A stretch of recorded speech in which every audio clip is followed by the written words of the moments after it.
What was your take on Giants-Browns? Well, so the game started, right? The Giants ran out the opening kickoff from the end zone, immediately fumbled it away, and then the very first play was a Watson touchdown to Amari Cooper, which, I mean, it was a reasonable ball location, but I still don't understand how Cooper caught that ball. There was a DB all over him, and it sailed like right past his face, and Amari Cooper ends up catching it. But the first like 30 seconds was like, oh, this is going to be that kind of game for the Giants, huh?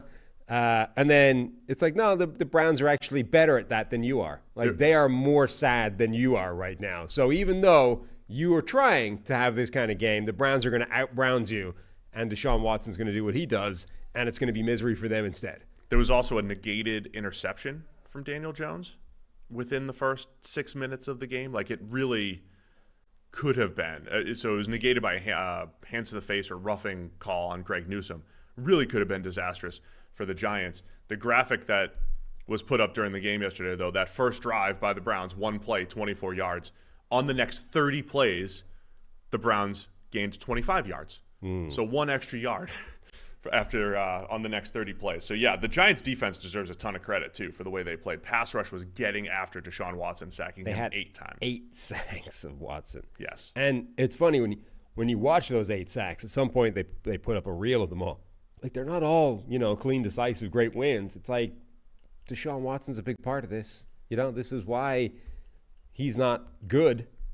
So he was I was going through those the negative plays, the 8 sacks on Deshaun Watson. It kind of looked a little bit like Wink Martindale's defense. This was blitz heavy. Watson was horrendous against the blitz, or the Browns generally. But when the Giants blitzed, he was 7 of 18 for 80 yards. Had a touchdown in there, but sacked 5 times on just those 23 blitzes, 41.2 PFF grade at the time, and blitzed over half the time.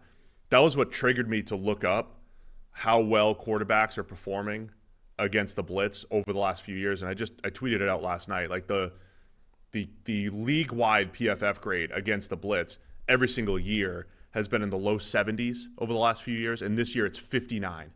And this game, I'm watching this and I'm just like, look, I know the Browns are banged up on the offensive line, but they just had no answers. Any kind of twist, any kind of extra rusher, they're not handling it. Watson's not handling it.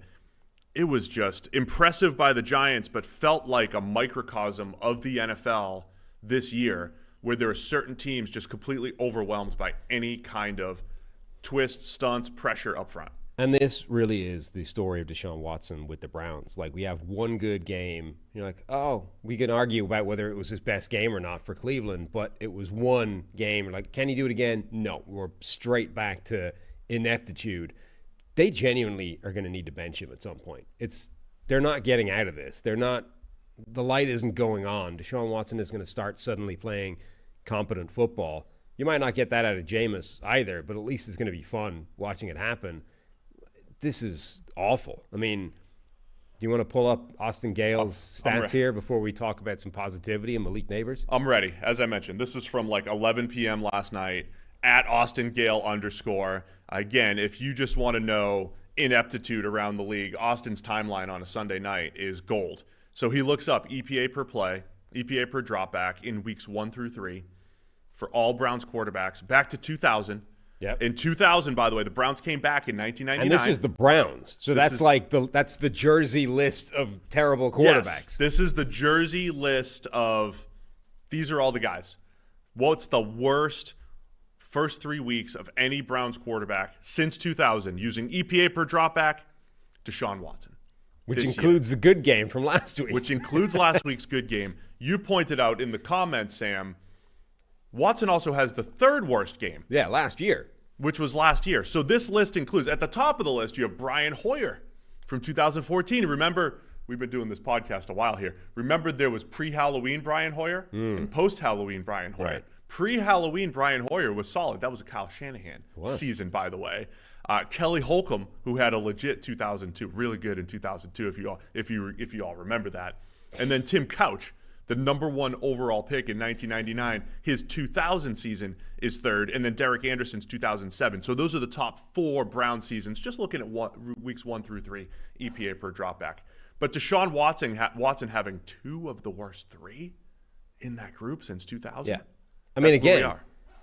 just to reiterate, these are some of the worst starting quarterbacks that have been in the NFL in the last 20 years, and he owns 2 of the bottom 3 spaces on that list. Like, that is staggeringly terrible for just any quarterback. Like, if this was Bryce Young, we would be saying this is reason to bench him. It's not going to work. We're going to have to go in another direction. Sorry, Bryce. I understand the contracts are very different situations, but the contract is the only thing keeping Deshaun Watson in that job right now because his play has been miserable.